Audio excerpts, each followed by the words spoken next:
Hello friends, இன்றைக்கி பாருங்கள். அதாவது இன்றைக்கி காளான் தொக்கு நம்ம பண்ண போகிறோம். இது எப்படி செய்யலாம் அப்படின்னு வாங்க பார்ப்போம். இப்போ அடுப்பு பற்ற வச்சுக்கலாம். இப்போ பாருங்கள், காளான் தொக்கு செய்கிறதுக்கு வெங்காயம், பூண்டு, தக்காளி இதை நம்ம தேங்காய் எண்ணெய் ஊற்றி நல்லா வதக்கிடணும். கொஞ்சமாக ஊற்றினா போகுது, நிறையா தேவையில்லை.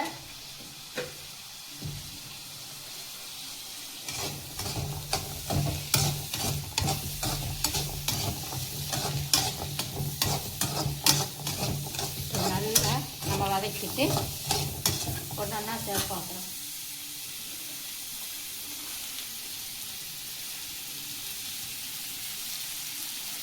பாருங்க, முந்திரி பருப்பு இதுவும் போடணும் நம்ம. அதுக்கடுத்து சீரகம் முந்திரி பருப்பு இதெல்லாம் போடணும்.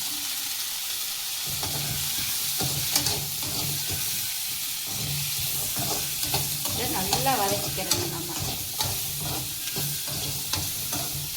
பச்சை வாடை போக நல்லா வதக்கிட்டு தான் நம்ம மிக்சியில் இதுக்கு ஒரு பேஸ்ட் மாதிரி அரைச்சி வச்சுக்கிறணும்.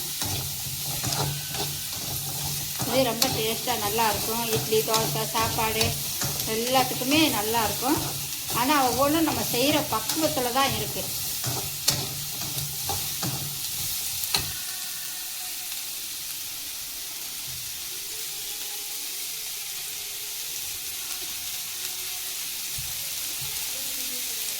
வெங்காயம் தக்காளி சீக்கிரம் வதக்கணும்னா கொஞ்சம் நம்ம சால்ட்டு போட்டுக்கணும். இது போட்டோம்னா டக்குனு சீக்கிரமாக கொஞ்சம் வதங்கி அந்த நீரெல்லாம் இழுத்து வதங்கிடும்.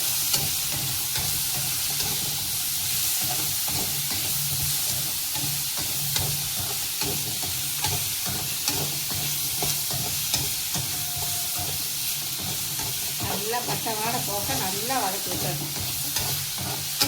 இதுக்கு தேங்காய் எண்ணெய் ஊற்றலாம், நல்லெண்ணெய் ஊற்றலாம். உடம்பு ஹீட்டாக இருந்துச்சுன்னா, உடம்பு ரொம்ப ஹீட்டாக இருந்தால் நீங்கள் தேங்காய் எண்ணெய் யூஸ் பண்ணுங்கள். குளிர்ச்சியாக இருந்துச்சுன்னா நல்லெண்ணெய் யூஸ் பண்ணிக்கோங்க. ஆனால் ரெண்டுமே குளிர்ச்சி தான். உங்களுக்கு எந்த எண்ணெய் பிடிக்குதோ அந்த எண்ணெய் ஊற்றி இந்த மாதிரி வதக்கி வச்சுக்கோங்க. இப்போ வெங்காயம் கொஞ்சம் வதங்கிடுச்சு, பூண்டு வதங்கிடுச்சு, தக்காளி வதங்கிடுச்சு.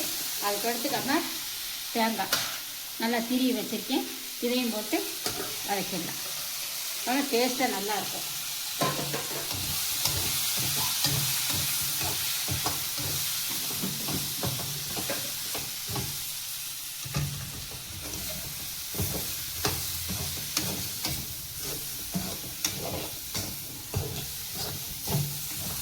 நல்லா வதங்கிடுச்சு. ஸ்டவ் ஆஃப் பண்ணிடலாம்.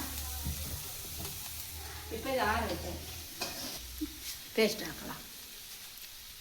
இப்போ அடப்பு பற்ற வச்சு கடாயை வச்சுட்டோம்.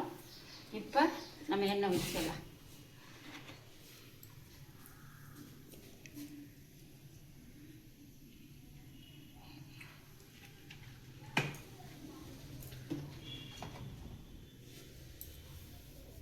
எண்ணெய் காயுது, கொஞ்சம் காயட்டு. இங்கே வருங்க, பட்டை, கிராம்பு, அன்னாச்சி பூவு இதில் போடுறதுக்கு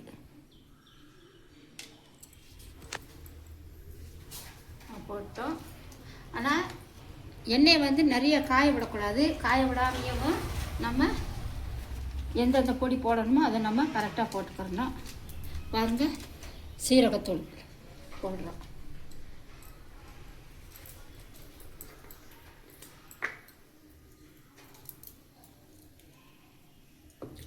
அதுக்கடுத்து மல்லித்தூள். இங்கே பாருங்கள்,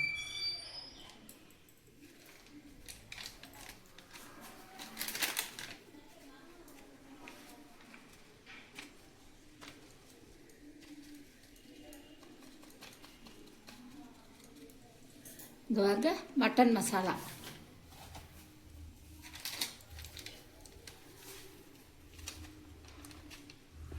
அது பிறகு கரம் மசாலா. அது பிறகு நமக்கு தேவையான மிளகாத்தூள். அவ்வளோதாங்க.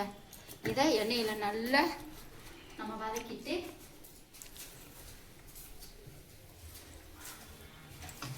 பாருங்க தீஞ்சு போல பாருங்க. இப்படி சிம்மில் வச்சுட்டு இந்த மசால் பொடியை கொஞ்சம் நம்ம இப்படி வறுத்துட்டோம்னா நல்லாயிருக்கும். கொஞ்சம் வாசனை வருது பாருங்க, செம்மையாக இருக்கும்.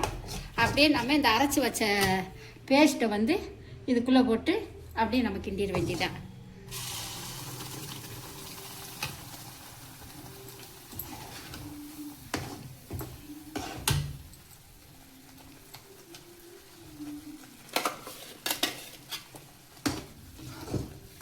பார்த்தீங்களா? இப்படி செய்துட்டு நல்லா கொஞ்சம் நல்லா கிளறி விட்டு எந்த ஒரு மசால் பொடி இப்போ நம்ம போட்டோங்களா, மிளகாத்தூள், மல்லித்தூள், கரம் மசாலா, மட்டன் மசாலா போட்டோம் பார்த்தோங்களா, அப்படியே கருக விடாமல் இந்த மாதிரி பக்குவமாக நம்ம செஞ்சுட்டு அரைச்ச பேஸ்ட்டை இந்த மாதிரி இதுக்குள்ளே போட்டு நல்லா கிளறிட்டு அது பிறகு இந்த காளானை போடணும். கழுவி கட் பண்ணி வச்சுருக்கேன்.